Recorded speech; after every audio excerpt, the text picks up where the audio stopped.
We shouldn't take energy for granted.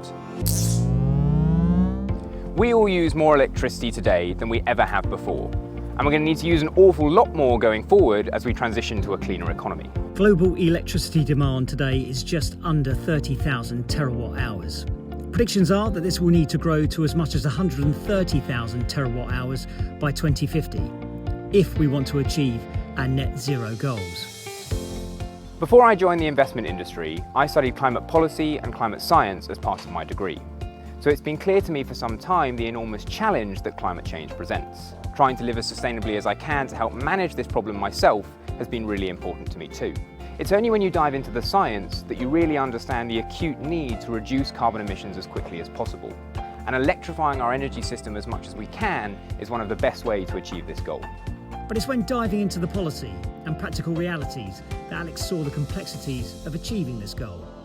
Technologies like heat pumps and electric vehicles, as well as rooftop solar to power them, are going to be key to ensuring a smooth transition towards a more electric world. But is our infrastructure ready to support all these exciting new innovations?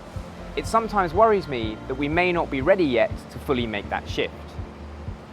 As someone who lives in shared accommodation like this, without off-street parking and an inability to store a charging point, it reminds me that there are still lots of bottlenecks to ensuring a smooth transition towards a more electric economy. Public charging stations and local grid management are key to ensuring access to the transition for all, as well as energy storage solutions to ensure the grid can manage the increased electrical load.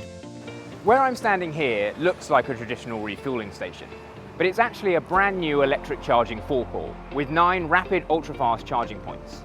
You can have 100% renewable power, but it will be no use at all if we don't have the infrastructure in place to put all that cheap, clean energy to use. That's where technologies like charging stations, as well as the hidden grid management and energy storage solutions behind them that are required to ensure the grid can manage all that increased electrical load, have a vital role to play. And this is where companies like Alfen are playing a really important part in this ecosystem. Alfen is a small Dutch company offering high-quality alternating current charging points, as well as smart grid applications and energy storage solutions. Alfen's technologies are the linking pins and enablers of the electricity grid of the future. Last year, Alfen provided over 100,000 charging points globally. That's up over 100% year on year. They also help provide over 200,000 households with cheap, clean electricity by helping connect new solar farms up to the grid. I cycle past charging stations like these every single day, and every time I see a new one, I get increasingly excited. Not only does it mean that more and more of us have an opportunity to go electric now, but it also proves that the energy transition is firmly underway.